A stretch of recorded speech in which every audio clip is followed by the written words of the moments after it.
Dr. Fauci, according to Forbes, you have an annual salary in 2020 was $434,000.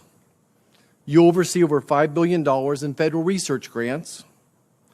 As the highest paid employee in the entire federal government, yes or no, would you be willing to submit to Congress and the public a financial disclosure that includes your past and current investments? After all, your colleague, Dr. Walensky, and every member of Congress submits a financial disclosure that includes their investments.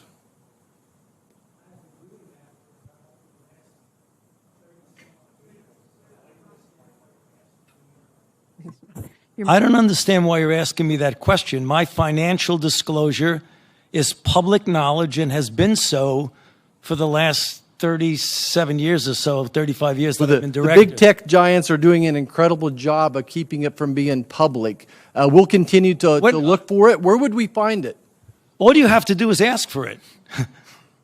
You're so misinformed. It's extraordinary. Why am I misinformed? This is a huge issue. Wouldn't you agree with me that you see things before members of Congress would see them, so that there's an air of appearance that maybe some shenanigans are going on? You know, I don't think that's. I assume that's Senator, not the case. What are you talking about? It's not the case. My financial disclosures are public knowledge and have been so. You are getting amazingly wrong information.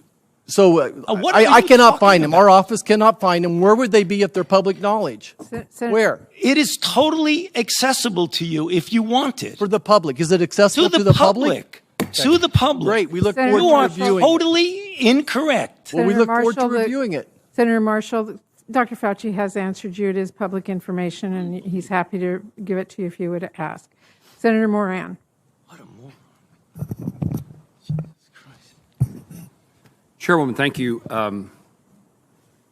I know this has been talked about. I've watched a bit of the hearing from my office this morning and into this afternoon, but would you highlight for me, I suppose this is for Dr. Woodcock, lots of funding, I think adequate funding, certainly knowledge about winter months would bring an increase in cases. What Dr. Fauci, in a recent British study, David Wiley and others found that no symptomatic reinfections from COVID-19 after following 2,800 patients for several months. In fact, there have been no reports of significant numbers of reinfections after acquiring COVID-19 naturally.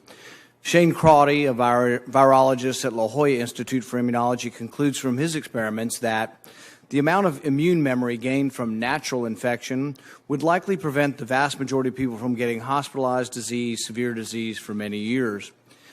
In this study, which was published in Science, Dr. Crotty showed that antibody levels stayed relatively constant with only modest declines over 6 to 8 months. Dr. Crotty reported that, notably, memory B cells specific for the spike protein, or RBD, were detected in almost all COVID-19 cases with no apparent half-life at 5 to 8 months after infection. In other words, Dr. Crotty found significant evidence of long-term immunity after COVID infection. Furthermore, Dr. Crotty noted B-cell memory to some other infections has been observed for as long as 60-plus years after smallpox vaccination, or even 90 years after a natural infection with influenza. That was a woman who got the Spanish flu, still showed immunity 90 years later. So rather than being pessimistic towards people gaining immunity after they've had COVID or had a vaccine, studies argue for significant optimism.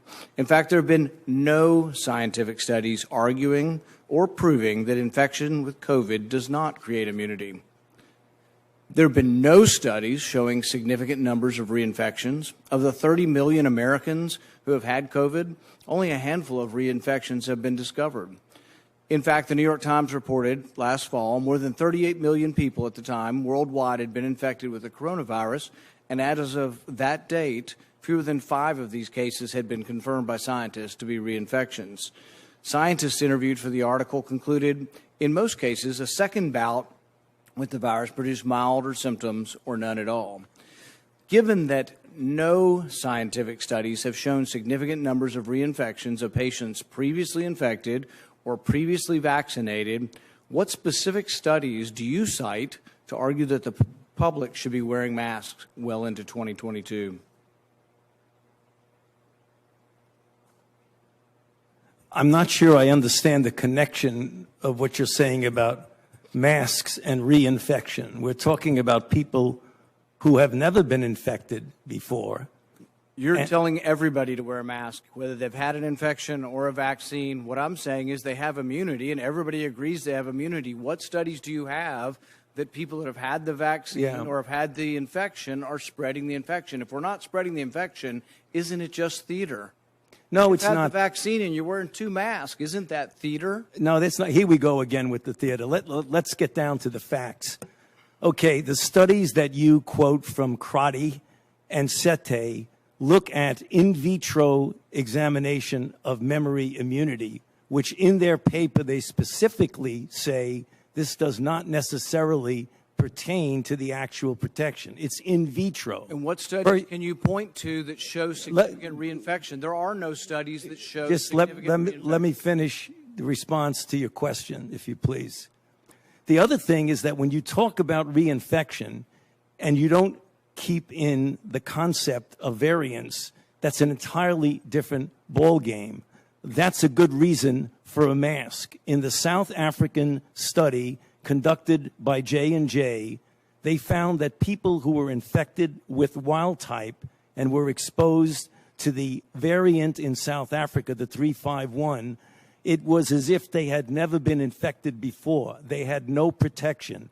So when you talk about reinfection, you've got to make sure you're talking about wild type. I agree with you that you very likely would have protection from wild type for at least 6 months if you're infected. But we in our country now have variants that are circulating. Significant reinfection. What study shows significant reinfection, hospitalization, and death after either natural infection or the vaccine? It doesn't exist. There is no evidence that there are significant reinfections after vaccine. In fact, I don't think we have a hospitalization in the United States after the 2-week period after the second vaccination. We don't have a death in the United States. You're not hearing what I'm saying about variants. We're talking about wild type versus variants. And now, what proof is there that there are significant reinfections with hospitalizations and death from the variants? None in our country. Zero. Well, because we don't have a prevalent of a variant yet. We're having one.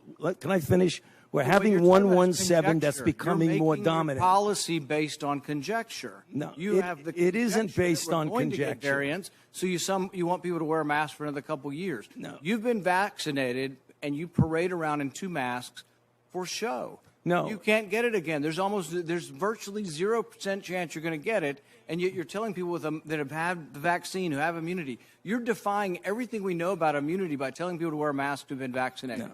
Instead, you should be saying there is no science to say we're going to have a problem from the large number of people being vaccinated. You want to get rid of vaccine hesitancy? Tell them they can quit wearing their mask after they get the vaccine. Okay. You want people to get the vaccine? Give them a reward instead of telling them that the nanny state's going to be there for 3 more years and you got to wear a mask forever. People don't want to hear it. There's no science behind it. Well, let me just state for the record that masks are not theater. Masks are protective. And we have immunity there, theater. If you already have immunity, you're wearing a mask to give comfort to others. You're not wearing a mask because of any science. I totally disagree with you. Dr. Fauci, if you could respond so that we could understand the difference between the virus itself and the variants and the reason for a mask. I'm sorry, ma'am, I can't hear.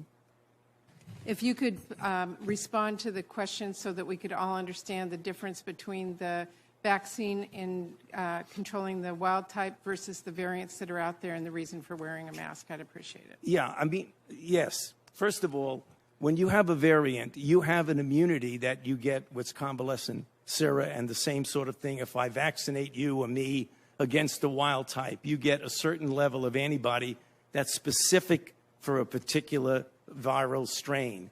If there's a circulating variant, you don't necessarily have it. You have some spillover immunity to be sure, but you diminish by anywhere from 2 to 8-fold the protection. So the point I'm saying is that there are variants in now circulating. The point that Senator Paul was making was that if you look at wild type only, there is some clear-cut credence to what he's saying. But we are living right now in a situation where we're having a dominance of 117, which was the original UK. we have a very troublesome variant in New York City. The gentleman from Utah, Mr. Owens, is recognized for 5 minutes. Thank you, Madam Chair. I yield my time to the gentleman from Ohio, Ranking Member Jordan. I thank the gentleman for yielding. Mr. Olson, what's the number of DOJ employees who have access to 702 FISA-acquired data? I don't know the exact number, and it's important to note when I assume your question includes the FBI as DOJ employees, because primarily that's FBI agents and analysts who have access to that data. But I don't have the exact number for you, sir. Give me an estimate of who can query that database. Again, I don't have a number, even an estimate on the numbers. What I can tell you is that every single person who can query the 702 database has to be trained and certified in order to have access to that data. Well, when we got a briefing on December 2nd of last year, Melissa McTuff, who I think works in your division, told us that it could be as high as 10,000 people. And we were like shocked. I mean, we didn't expect it to be one, but we certainly didn't expect it to be thousands. So as the head of the National Security Division, she works for you. She's a lawyer in the National Security Division. She told us it could be, she was one of the briefers, the attorneys there. I don't know if she's the one who said it, but she was in the briefing. We kind of like to know what that number really is, because, I mean, we're getting ready, we got a FISA reauthorization coming up soon, and I think this thing's got all kinds of problems. So you sure you don't have an estimate? I don't, although if that was the number that was given to you during that briefing, I'm aware of that briefing that you received, and I did get a readout from that briefing, so I am assuming that was accurate. It's frightening if it's that high. It truly is. Okay. One of the first questions we got today was from the gentleman from Arizona, Mr. Biggs, and he asked you, the 42 individuals that the Homeland Security has identified illegal migrants coming across the border who are on the terrorist watch list. He asked you a question, does ICE inform you as the head of the National Security Division about that information when they get it? And you indicated you didn't know. Is that right? Well, I think his question was about CBP, not ICE, but it was about whether that information flowed to the National Security Division. And my response is that information, I would assume, if it's threat information, would go to the FBI, which is the investigative arm that would potentially have authority to investigate. Well, by definition, it would be threat. I mean, they're on the terrorism watch list. So, I mean, I think it would be going straight to you from ICE or Customs and Borders. I think it would go straight to you. I'm just concerned that you didn't know. We're the lawyers that prosecute these cases, but we certainly do work hand in hand with the FBI. And if that information came to the FBI and there was a basis to open an investigation, we would be the lawyers that would be involved in working with the FBI and investigating and then ultimately prosecuting. I understand what's supposed to happen. I'm asking, is it happening? And when you couple that with the response we got from Secretary Mayorkas that day when asking what's the status of these folks, he sat right where you sat and testified, and his answer was, I don't know. So he didn't know the status of those when he came in front of the Judiciary Committee, even though it had been widely reported in the press. And what you're saying is you don't know if it actually information gets to the National Security Division. I find that troubling.